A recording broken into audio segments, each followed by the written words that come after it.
आका करीम सल्लल्लाहु अलैहि वसल्लम आपने हजरत अली मुर्तजा शेर खुदा रज़ी अल्लाहु अन्हु आपके बारे में फरमाया था, मन कुन्तु मौलाहु फहाजा अलीयुन मौलाहु, फरमाया जिसका मैं मौला हूं उसके अली मौला हैं। यहां लफ्ज़े मौला बमाना महबूब है, इसका माना यह है जिसका मैं महबूब हूं उसका अली भी महबूब है। इसको मैं थोड़ा सा आसान कर दूं, फरमाया जो मुझसे मोहब्बत करता है वो मौला अली से भी मोहब्बत करे।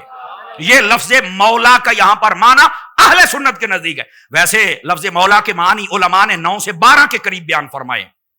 वारिस भी है, मददगार भी है, गुलाम के माना में भी है, समझ आ रही, बहुत सारे मानी में है, लेकिन मौला बमाना महबूब भी है। और इस हदीस पाक में मौला बमाना महबूब ही है। आप कहेंगे आपके पास क्या दलील है कि मौला बमाना महबूब ही है? मैंने कहा एक तो अहले सुन्नत ने यह माना तय किया है।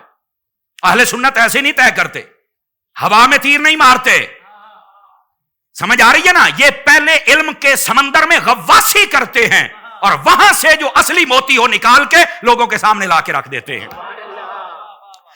गिरामी कदर हजरात, यहां से यह कभी माना नहीं निकल सकता कि यह खिलाफत अली का बयान हो गया तो आप खलीफा बिला फस्ल हैं। आप कहेंगे तो यह क्यों नहीं है, जरा यह बात भी वाजे कर दें, सुन लीजिए। इसलिए कि यह बात की कहां है, कहा जी गदीर खुम के मकाम पर। तो गदीर खुम कहां है? ये मक्का शरीफ से मदीना जो पैदल रास्ते थे उनमें वापस आते हुए एक मकाम है, और यहां कुआं था पानी का, वहां पर अक्सर पड़ाव करते थे। यह वो जगह है। अगर खिलाफत बिला फसल का ऐलान करना या सिर्फ खिलाफत का ही करना था तो नबी पाक वहां पर जब हज का खुतबा दे रहे थे, जहां पर कुल कायनात से आई हुई मखलूक जमा थी, तकरीबन उलमा वो फरमाते हैं कि 1.25 लाख के करीब सहाबा किराम जमा थे, और वहां पर पता नहीं कैसे कैसे रिजाल जमा थे, फरिश्ते जमा थे, और क्या कुछ नहीं था। तो सबके सामने ऐलान होता था कि पता चलता कि ये है खलीफा और बिला फसल है। Point to be noted. रुकिए, थोड़ा सा आगे चलिए ताकि मैं इस बात को मजीद खोलूं। एक तो वहां नहीं ऐलान किया, यहां पर कौन थे? यहां या यमन वाले थे या मदीने वाले थे या कोई करीब वाला शायद इलाका, बाकी तो सारे वहीं से रुखसत हो गए। तो फिर यह ऐलान वो खिलाफत वाला और बिला फसल वाला कैसे बन सकता है? हवा में तीर नहीं मारने चाहिए। और दूसरी बात सुनिए, मौला अली शेर खुदा रज़ी अल्लाहु अन्हु, आपने सारी जिंदगी कोई आपका खुतबा उठा के दिखाएं मोतबर और मुस्तनद, जिसकी को सनद भी हो, ऐसे नहीं ना कि आवाज आ जाए। अब आवाजें भी बहुत किस्म की आती हैं, तो ऐसा ना हो, असल बात हो तो उसमें यह साबित कर दिया जाए। मौला अली ने कभी यह दावा किया कि मैं खलीफा बिला फजल हूं? तो कहा नहीं। तो मैंने कहा फिर आपको ज्यादा इल्म है या मौला अली को इल्म है? यह दूसरी बात। और तीसरी बात, इस पर हम ये जितना भी ये माहौल है ना, इसको जरा एक डब्बे में बंद करके जरा ऊपर ज़रब हैदरी लगाए ना, ताकि हर शय बंद हो जाए। क्यों जी? ज़रब हैदरी लगा के हर चीज को दफन कर दे, बंद कर दे, इस ताबूत जहालत का ढक्कन ही बंद कर दें। तो कहा कैसे करेंगे आप? मैंने कहा देखिए, मौला अली शेर खुदा मुश्किल कुशा रज़ी अल्लाहु अन्हु, जब आप पर हमला हुआ रमजान शरीफ के अंदर, और जब आप शहीद होने के बिल्कुल करीब वक्त था, तो आपसे कहा गया कि हुजूर आप अपने बाद खलीफा का ऐलान कर दे। गौर से सुनिएगा। तो आपने फरमाया मैं खलीफा का ऐलान नहीं करूंगा, नॉमिनेट नहीं करूंगा। क्यों? फरमाया आका करीम अलैहिस्सलाम ने भी अपने बाद नॉमिनेट नहीं किया था, नॉमिनेट नहीं किया था, नॉमिनेट नहीं किया था। मौला अली कह रहे हैं नहीं नॉमिनेट किया था। तो फिर क्या किया था? फरमाया मेरे आका ने फरमाया था अल्लाह ताला तुम लोगों को उस पर जमा कर देगा जो तुमसे ज्यादा बेहतर होगा, जो अल्लाह का महबूब होगा। मैं ये एक तशरीही तर्जमा कर रहा हूं, जो अल्लाह को पसंद होगा, अल्लाह और मोमिन जिस पर राजी हो जाएंगे, फरमाया उस पर अल्लाह तुम्हें जमा कर देगा। और फरमाया फिर हुजूर ने जब मुतय्यन न किया था तो हम सारे अबू बकर पे राजी हो गए थे, क्योंकि वो सबसे अफजल थे और वही उस वक्त अहल थे, हमने उनकी खिलाफत कबूल कर ली। इसी तरह हजरत अली ने फरमाया मैं भी खलीफा नहीं बनाऊंगा, चूंकि नबी ने नहीं बनाया था, ये हम सबको अल्लाह ने जमा किया था अबू बकर पर। फरमाया आज मैं भी कहता हूं या अल्लाह मेरे बाद इन लोगों को जो इन सब से अफजल है उस पर जमा कर देना। तो फिर सारे लोग इमाम हसन के हाथ पर जमा हो गए थे। तो उस वक्त बाद में ये हकायक कौन बयान करेगा? दोस्तानी अजीज, یہ صرف تعصب کی اینک اتارنی پڑے گی. اب ظاہر سی بات ہے جب یہ حقائق بیان کیے جائیں گے اہل عشق تو ہمیں دعائیں دیں گے، لیکن کئیوں کو کام مل گیا، وہ بیچارے بیٹھیں گے 2 مہینے لگائیں گے اور اس کے خلاف ہر قسم کا پروپیگنڈا کر کے میں یہ جواب دیتا ہوں، میں یہ جواب دیتا ہوں. بیٹا آپ کا وہ کام ہے، آپ کیجئے، ہمارا یہ کام ہے جو ہم کر رہے ہیں. ہم حقائق کے موتی لوگوں کے سامنے رکھتے رہیں گے، اور جب تک یہ یا رسول اللہ کہنے والے لوگ موجود ہیں اللہ کے فضل سے یہ صحابہ کے بھی غلام ہیں اور اہل بیت کے بھی غلام ہیں.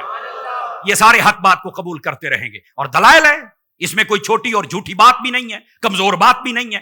لیکن دوسری بات سنیے گا، یہ جو آقا کریم صلی اللہ علیہ وآلہ وسلم نے فرمایا تھا یہ خلافت کے لیے نہیں تھا، بلکہ یہ محبوبیت علی کو بیان کیا جا رہا تھا.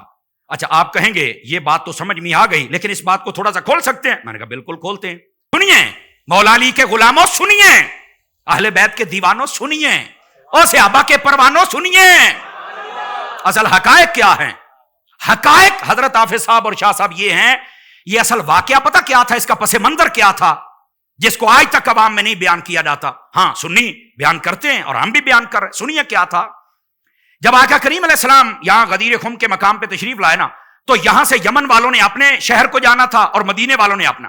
آقا کریم علیہ السلام جو بھی جاتا تھا اس کی بات سنتے تھے، کوئی معاملہ ہوتا وہ سنتے تھے اور ان کی تربیت فرماتے تھے، ان کو جو سبق شریعت کا دیتے تھے اور آپ کو رخصت فرما دیتے تھے. جب یمن والے جانے لگے، چونکہ اس وقت یمن کے اندر حضرت علی المرتضیٰ شیر خدا رضی اللہ عنہ آپ کو بھیجا گیا تھا، آپ وہاں پہ سارے پیغامات دینیہ آقا کریم علیہ السلام کی اجازت سے ان لوگوں کو سکھاتے تھے، پہنچاتے تھے اور سمجھاتے تھے. بعض لوگوں نے حضرت علی کی آ کے نا بے جا شکایتیں شروع کر دیں. اصل یہ پس منظر تھا، جب انہوں نے حضرت علی کی شکایتیں لگائیں تو آقا کریم صلی اللہ علیہ وسلم آپ نے سب لوگوں کو جمع فرمایا، اس میں ایک فصیح و بلیغ خطبہ ارشاد فرمایا جس کے اندر بہت ساری چیزیں بیان کرنے کے ساتھ آپ نے یہ بھی فرمایا کہ میں تمہارے درمیان 2 چیزیں چھوڑ کے جا رہا ہوں، ایک اللہ کا قرآن ہے اور دوسری میری اہل بیت ہے. اور ساتھ ہی ساتھ میرے آقا نے یہ بھی فرمایا کہ یہ جو اعتراض علی پر کر رہے ہو، فرمایا کہ یہ نہیں، اگر مجھ سے محبت کرتے ہو تو علی سے بھی محبت کرو. یہ تھا اس کا جواب. ایسے ہی اعتراض کرنے کا کیا مقصد ہے؟ اب نبی کو پتا تھا جس کو چھوٹے ہوتے ہوئے جیسے چوگ کھلا کے ایک بچے کو پالا جاتا ہے، جس علی کو میں نے پالا ہے بھلا وہ شریعت کے خلاف قدم اٹھائے گا؟ یہ نہیں ہوگا. تو آقا کریم صلی اللہ علیہ وسلم نے ان کے تمام تر خیالات کو وہاں پر روک دیا اور فرمایا کہ علی سے بس محبت کرنی ہے. اور اس میں اشارہ ادھر بھی ہے جو آقا کریم نے فرمایا تھا اللہم ادر الحق ہے سدار، فرمایا یا اللہ حق کو ادھر موڑ دے جدھر میرا علی جاتا ہے. ہاں جدھر علی ہے ادھر حق ہے. تو فرمایا جب حق ہے ہی علی کے ساتھ تو تم اعتراض کیوں کرتے ہو؟ مجھ سے محبت اور علی پر اعتراض. مجھ سے محبت کرو تو پھر علی سے بھی محبت کرو. یہ مسئلہ تھا جو آقا کریم بتا رہے تھے، اور اس کو دیکھ لو رنگ کیا دے دیا گیا.